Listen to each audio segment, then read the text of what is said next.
சிறப்பு நிகழ்ச்சிக்கு வருகை புரிந்திருக்கும் அனைவரையும் இருதரம் கூட்டி மனமழகியுடன் வரவேற்கிறேன். நாங்க இந்த ஹாஸ்பிட்டல் ஸ்டார்ட் பண்றதுக்கு முன்னாடி வந்து பாத்தீங்கன்னா அமேப்பா மருத்துவமனைன்னு சொல்லிட்டு சோழசிராமணியில வந்து ஒரு சிறிய கிளினிக் தான் நடத்திட்டு இருந்தேன். ஸோ எம்பிபிஎஸ் முடிச்சுட்டு ஜேட்டர்பாளையத்துல கவர்மெண்ட் சர்வீஸ்ல இருந்தப்ப சோழசிராமணியில அமேப்பா மருத்துவமனை அப்படிங்கிற ஒரு சிறிய ஓபி செட்டப் மட்டும் ரன் பண்ணிட்டு இருக்கோம்.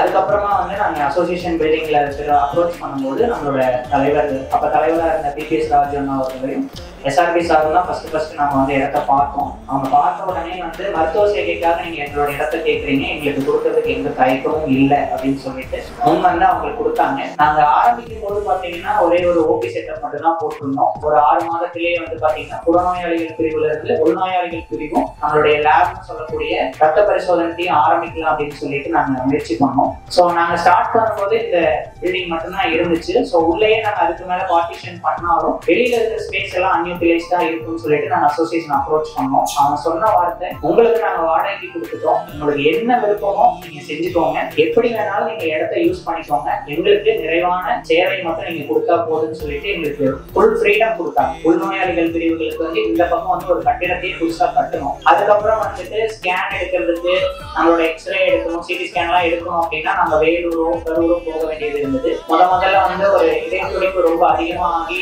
நம்ம வந்து அடுத்த 5 நிமிடத்துக்குள்ள கரண்ட் ஷாக் கொடுக்கலன்னா கண்டிப்பா இறந்துருவாங்கிற சூழ்நிலையில கூட்டிட்டு வந்தாங்க.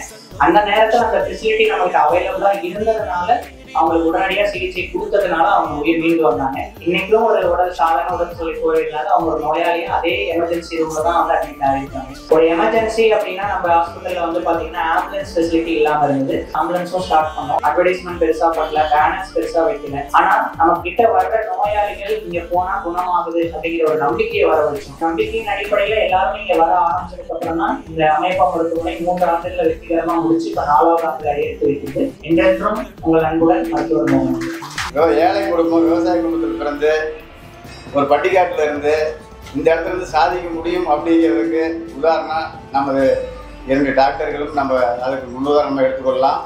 2 மாதங்களுக்கு முன் வயிறு வலி பிரச்சனைக்காக ஸ்கேன் பண்ணி வந்தேன். பண்ணிட்டு கூட எனக்கு ஒரு சந்தேகம் வந்தது. நாம் ஜெம் மருத்துவமனைக்கு போய் மீண்டும் ஒரு பரிசோதனை பண்ண என்று பார்த்தேன். நீங்க என்ன சொன்னாங்க டாக்டர், அதே தான் ஜெம்முனி சொன்னாங்க. எங்க அப்பா வந்து இப்போ ஒரு வாரத்துக்கு முன்னாடி உடம்பு சரியில்லைன்னு சொல்லி இங்கே கூட்டிகிட்டு வந்திருந்தோம். ரொம்ப சீரியஸான கண்டிஷன் தான் வந்தார். ஒரு ஹாஃப் டே நல்லா இருந்தால் மறுபடியும் ரொம்ப சீரியஸ் ஆகிட்டாரு. மறுபடியும் வந்து இங்கே இருக்க டாக்டர்ஸ் சிஸ்டர்ஸ் எல்லாருமே ரொம்ப கேர் எடுத்து பார்த்து 2 நாளில் குணமடைஞ்சு இப்போ நல்லா இருக்கிறாரு. நம்ம குணமடைஞ்சு வீட்டுக்கு போயிட்டாரு. இப்போ நல்லா ஆரோக்கியமாக இருக்கிறாரு.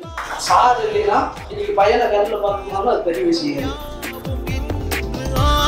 கண்ணீரில் என் வானத்தில் ஒரு நட்சத்திரம் புதிதாக பூ பூத்து சிரி